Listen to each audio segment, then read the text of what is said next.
छात्रों, कक्षा 12वीं के छात्रों के लिए त्रैमासिक बोर्ड परीक्षा का फिजिक्स का भौतिक विज्ञान के जो इम्पोर्टेंट ओटी हैं जो कि एक एक नंबर के पूछे जाने वाले हैं।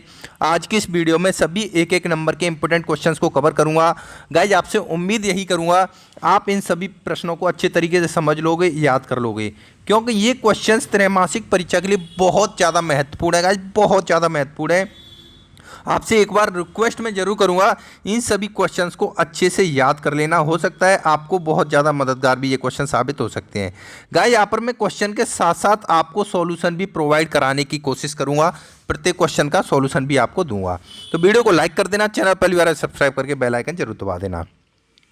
तो गाइस देखिए, पहला क्वेश्चन है यहाँ पर, वायु में स्थित एकांक धनावेश से निकलने वाले संपूर्ण विद्युत फ्लक्स का मान होता है। तो इसका राइट आंसर है ऑप्शन नंबर बी, 1/epsilon0। इसके बाद जो दूसरा क्वेश्चन पूछा गया है वो एप्सिलॉन नॉट का मात्रक है। तो कूलाम स्क्वायर प्रति न्यूटन मीटर स्क्वायर, इसका भी ऑप्शन नंबर 3 इस करेक्ट आंसर है। तीसरा क्वेश्चन है विद्युत क्षेत्र का मात्रक होता है। तो इसका ऑप्शन नंबर 2 सही है, न्यूटन प्रति कूलाम। इसके बाद देखिएगा चौथा क्वेश्चन है यहाँ पर, एक कूलाम आवेश में इलेक्ट्रॉन की संख्या होती है। तो वो होती है 6.25 गुणा 10⁻18। पांचवा क्वेश्चन है, बिंदु आवेश Q के कारण r दूरी पर विद्युत क्षेत्र E होगा। तो इसका भी option number 2 is correct answer है, E प्रोपोर्शनल 1/r²। गाइस, छठवां क्वेश्चन है आवेश का बिमी सूत्र। तो आवेश का बिमी सूत्र होता है AT।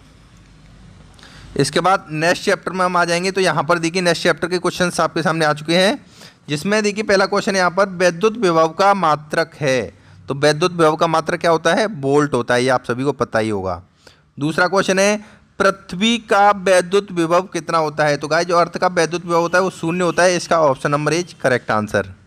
इसका थर्ड क्वेश्चन है गोलीय चालक की धारिता का सूत्र लिखिए। तो गोलीय चालक की धारिता का सूत्र होता है 4πε0r, इसका option number 3 is right answer. इसके बाद देखिए गाइस चौथा क्वेश्चन है संधारित्र की प्लेटों के मध्य वायु के स्थान पर कुचालक माध्यम भरने से उसकी धारिता पर क्या असर पड़ता है। तो गाइस, उसकी धारिता बढ़ जाती है, इसका option number 3 is correct answer. दो संधारित्रों को श्रेणी क्रम में जोड़ने पर प्रत्येक संधारित्र पर समान होगा, तो उसका आवेश समान होता है। तो गाइस, यहाँ पर ये अभी हम ऑब्जेक्टिव क्वेश्चंस के बारे में डिस्कस कर रहे हैं। इसके बाद रिक्त स्थान की पूर्ति के बारे में भी डिस्कस करेंगे। किसी चालक में विद्युत का प्रभाव होता है तो वो मुक्त इलेक्ट्रॉनों के द्वारा होता है, इसका ऑप्शन नंबर 2 सही है। अतिचालक पदार्थ की चालकता होती है। तो गाइस, जो अतिचालक पदार्थ होते हैं उनकी चालकता अनंत होती है। तीसरा क्वेश्चन है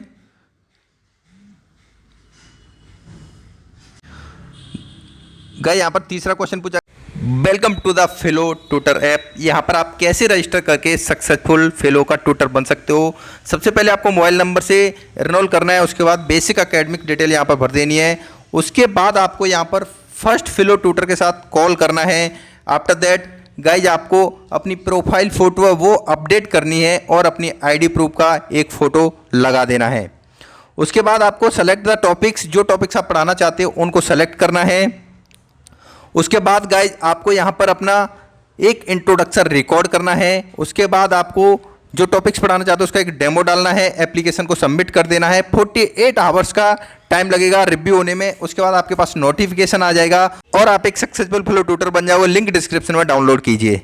क्या वो ये है, दो प्रतिरोधों के श्रेणी क्रम के संयोजन में प्रत्येक प्रतिरोध में समान होता है, तो उसमें धारा समान होती है। इसके बाद देखिए गाइस, चौथा क्वेश्चन पूछा गया है एक तार को खींचकर उसकी लंबाई 2 गुनी करने पर उसका प्रतिरोध होगा। तो गाइस, उसका प्रतिरोध 4 गुना बढ़ जाएगा, इसका option number 4 is correct answer. पांचवें क्वेश्चन पूछा गया है ओमीय प्रतिरोध है। तो इसका भी ऑप्शन नंबर 4 है, तांबे का तार।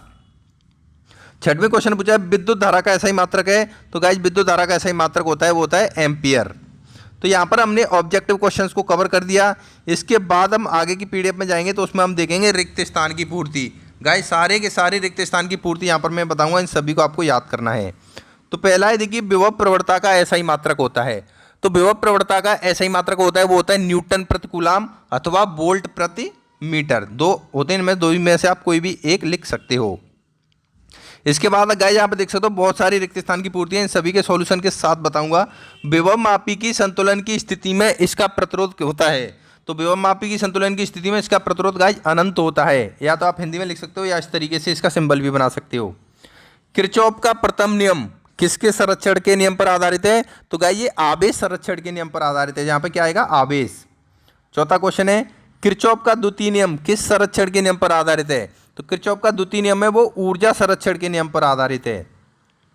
इसके बाद पांचवा क्वेश्चन है मीटर सेतु के किस सिद्धांत पर कार्य करता है? तो मीटर सेतु वो व्हीटस्टोन सेतु के सिद्धांत पर कार्य करता है। किसके स्थान पर?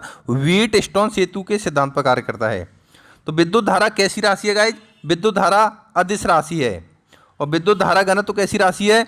विद्युत धारा घनत्व सदिश राशि है। इन क्वेश्चंस को अच्छे तरीके से समझ लेना, याद कर लेना गाइस। यहाँ पर जो मैं आपको प्रोवाइड करा रहा हूँ सॉल्यूशन के साथ में, अगर आप इनके सॉल्यूशन को डाउनलोड करना चाहते हो तो लिंक डिस्क्रिप्शन में डाल दूंगा, डायरेक्टली आप सॉल्यूशन डाउनलोड कर सकते हो, इनको याद कर सकते हो। इसके बाद देखिए चुंबकीय क्षेत्र में गतिमान आवेश पर लगने वाले बल को हम कहते हैं लॉरेंज बल कहते हैं। कौन सा बल कहते हैं? लॉरेंज बल। लॉरेंज बल का फॉर्मूला क्या होता है? वो होता है F बराबर QV। ये फॉर्मूला आपको यहाँ पर नोट करना है। आदर्श वोल्ट मीटर का प्रतिरोध होता है कितना होता है? इन्फिनाइट, यानी अनंत होता है। आदर्श वोल्ट मीटर का प्रतिरोध यहाँ पर हम लिख देंगे क्या? अनंत, इस तरीके से। इसके बाद देखिए एक आदर्श अमीटर का प्रतिरोध होता है वो होता है शून्य होता है। कितना होता है? 0। उसके बाद देखिए पांचवा क्वेश्चन है किसी पदार्थ की चुंबकीय क्षेत्र में चुंबकन अर्जित करने की सामर्थ्य को कहते हैं? तो गाइस इसका आंसर आप हमें कमेंट करके बताइए।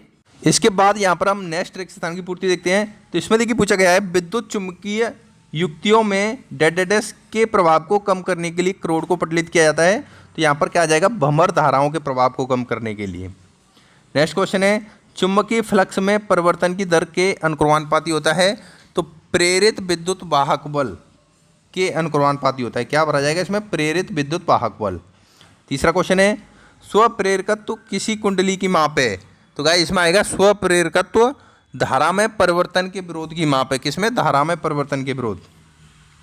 और चौथा क्वेश्चन है प्रत्यावर्ती धारा जन तो किस सिद्धांत पर कार्य करता है? तो यह फैराडे लॉ के सिद्धांत पर कार्य करता है।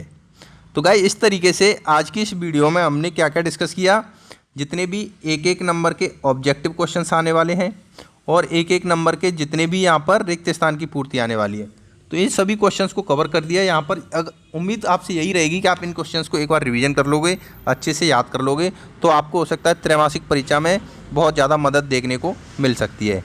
और गाइज चैनल पर पहली बार आए तो सब्सक्राइब जरूर करना, और आपके इन सभी क्वेश्चंस के सॉल्यूशन को डायरेक्टली डाउनलोड करना है तो वीडियो के डिस्क्रिप्शन में आपको लिंक मिलेगी, वहाँ पर जाकर के आप डायरेक्टली डाउनलोड भी कर सकते हो।